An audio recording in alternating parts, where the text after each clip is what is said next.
Today, we are going to build this concealment coffee table. Who among us hasn't wanted to safely secure away their unruly remote controls? Pens, pencils, batteries, paper clips, rubber bands, bottle openers, phone chargers, or of course, the odd flamethrower. Well, by simply putting this flower pot right on this spot here, or having this book exactly there, or moving a latch under the table. It magically reveals this secret storage area by simply pushing the tabletop forward. Other than a 1/8 inch gap around the top of the apron, there are no other indications this is anything more than a coffee table. And with 3 locking options, 2 that are manual, you have a more secure concealment space. In the description below is a link to purchase printable step-by-step plans.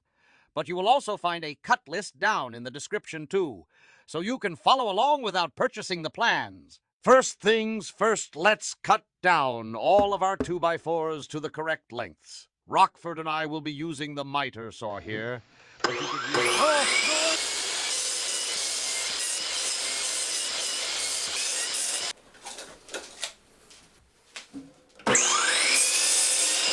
Once all our 2x4s are cut, we can take care of these ugly rounded edges. Adjust your fence so that it only takes off the round part. No more, no less. Only cut off one side. We will take care of the other rounded edge when we rip down to our final sizing. We need to rip down some 2x4s to get our 1.5 by 1.5 pieces. You can put one of your 2x4s up on its side and set your fence to its width.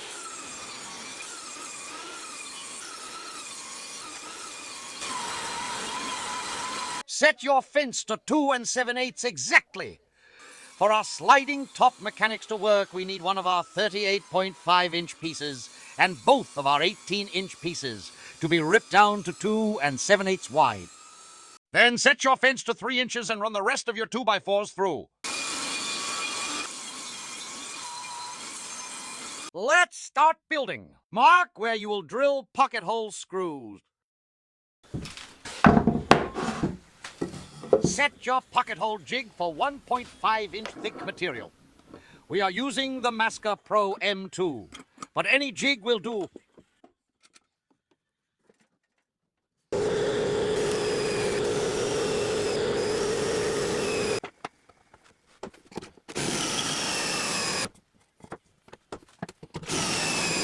Choose the height for your stretchers. It can be anything really, but if you want to add planks for a bottom shelf, make sure to leave enough room to put things there. Glue all the joints up nicely so we get a good, strong frame. Use clamps if you have them. They make it much easier to screw in your pocket hole screws. Build the other legs in the exact same way. Before we continue further, Rockford and I will sand both our leg assemblies and all our other parts. I've never used this, but how hard...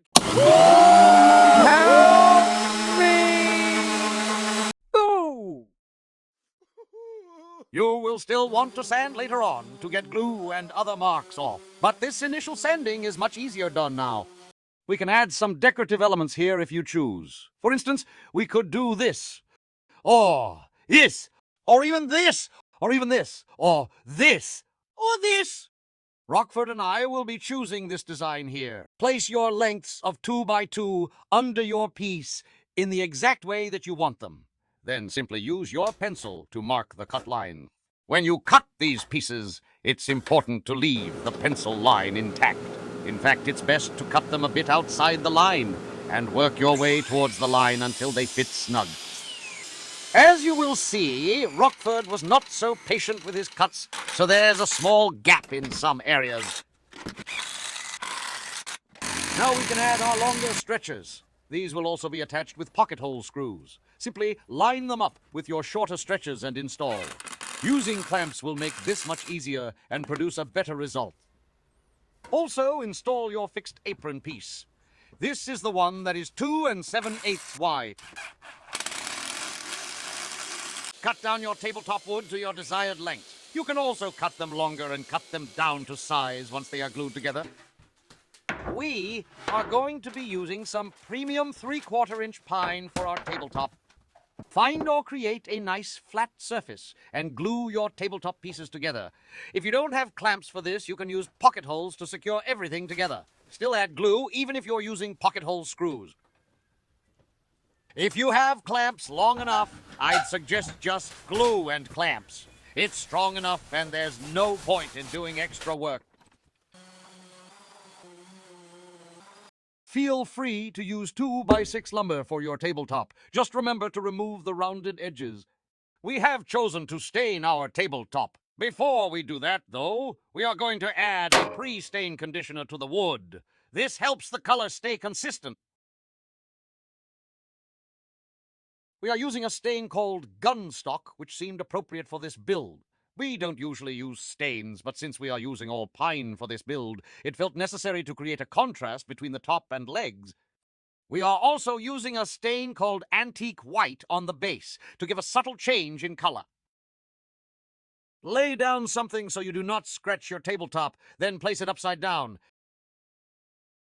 And then your leg assembly upside down on top of that. Align the legs to the tabletop so that it is square and looks right. We need to create a 1/8 inch gap between the two pieces. Rip down some scrap wood to get your shim. We want our leg assembly and the drawer slides to be level with each other. So place them on the shims before installing. Take your 20.5 inch long 2x2 and rest it on the table, not the shims. Mark the piece relative to the drawer slide. Then pull the drawer slide out, line up the mark again, and secure them together. Make sure to hold the 20.5 inch 2x2 flat to the table when installing. Then push the slides back into place. We need to secure these 2x2s to the tabletop as well. We countersunk and then use 1 1/4 inch screws. You can add a screw here to help with aligning your sliding apron to the legs. As you can see, this sliding apron piece is the one we ripped to 3 inches instead of 2 7/8. This way all the apron bottoms line up and nothing looks out of place. Cut both ends of this piece at an angle like so. This will allow it to open and close without catching or binding.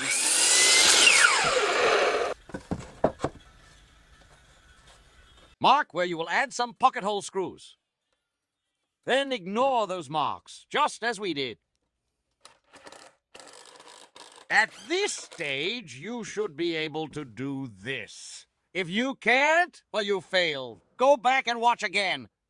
At this point, we could cut and screw in the bottom. But we need the bottom off to start our lock installation. So, let's begin with the spring-loaded latch. This latch will be opened via a hidden hole we will drill later on. It's a very straightforward process, but here's how to install our favorite one from Amazon.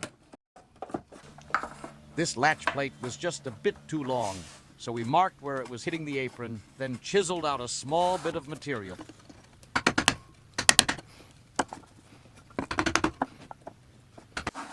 As you can see, we put a shim under the latch when installing it. This is to ensure it doesn't rub against the tabletop. You do not have to use this specific latch, but if you use another, make sure you will be able to operate it with only the tip of your finger. We like this latch because it is made of stainless steel and is the perfect shape and size for this build. These latches are linked in the description below. Remember, we are attaching the latches and locks to our fixed apron, not the sliding one. Now let's move on to our magnet latch. This is a cool little DIY lock that is fun to use, but I wouldn't recommend it as your only lock. But in combination with the previous latch, this magnet provides a 2-step authorization, so to speak. It requires the operator to know where to place the magnet while also manually opening the latch below. First, let's mark 3/4 of an inch from the apron while it's shut, then drill a 1/2 inch hole right on that mark. You want to go as far as you can without going through the other side. So, practice on some scrap the same thickness as your tabletop, or use some tape on the drill bit to tell you when to stop. A Forstner bit is the best drill bit to use here, since it will create a nice flat surface inside the hole. Then take a small piece of 3/4 inch thick wood and mark 3/4 of an inch from one side. You need to drill all the way through this piece with your same 1/2 inch Forstner bit. This piece will go over the other hole to keep the steel dowel in place when the magnet is holding it. Secure it with a couple of screws. Keep in mind, if you are using 2x6 wood for your tabletop, you will not need this extra piece. Steel dowel and magnet used to build this lock are linked in the description below. Both are around $10. We will finish this latch once our bottom is installed. Up next is the RFID lock. These are really neat little locks, but they have one major drawback, which is that they have batteries. And if the batteries die, this lock will not open until the batteries are changed. Which means if you need to quickly prepare for uninvited guests, it may not be just your batteries that are dead. They are very simple to install. Just put the two parts together and screw the large square part to the tabletop and the smaller latch part to the apron of the coffee table. I suggest replacing the batteries on a schedule. To do so, open the table all the way, and you will have access from underneath to replace them. And there you have it. You simply have to move your RFID card over the tabletop right above that device, and you will unlock it. We can now measure, cut, and install our bottom piece. It's important that your side-to-side measurement be the same as your fixed apron, or a bit less if it's too tight. If you make this too narrow when you install it, you will pull the legs together and potentially cause your drawer slides to be very stiff.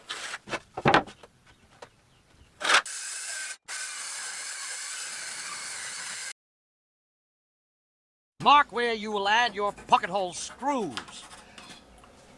But remember, this here is the apron that moves with your tabletop, so don't add any pocket hole screws to this side.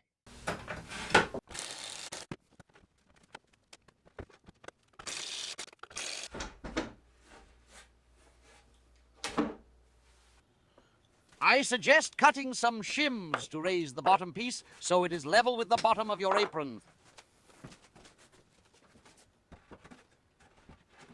Before we screw in this piece, let's drill the hole for our spring-loaded latch.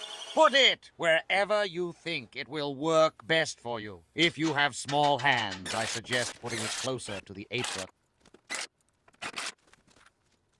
Now that our bottom is on, we can finish the magnet latch.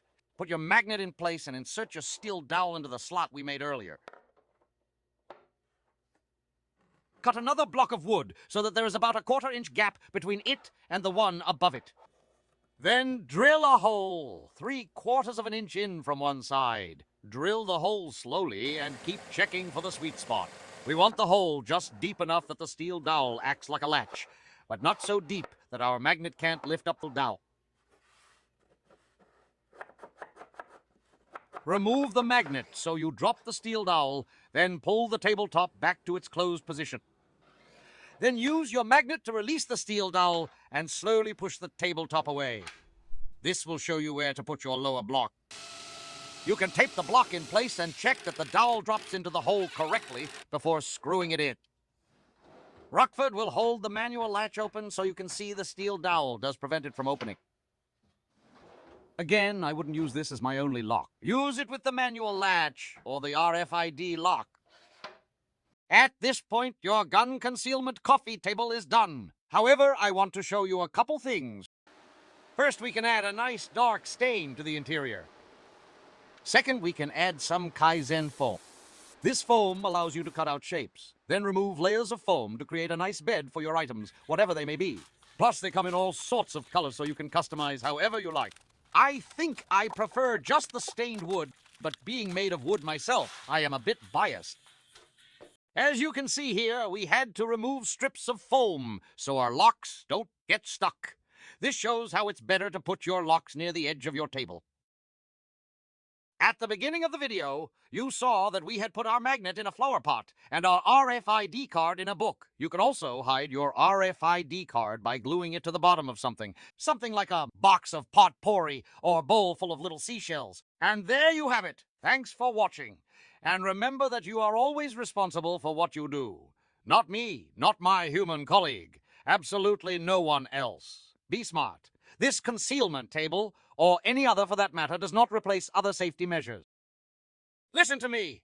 I know what I'm doing. Just shut the table and be quiet. You are always banging on about something or another. See, it's not bad in here at all. I mean, it is quite dark now that I am in here alone. Okay, that's enough. Let me out. I said that's enough. Let me out now. I can't breathe.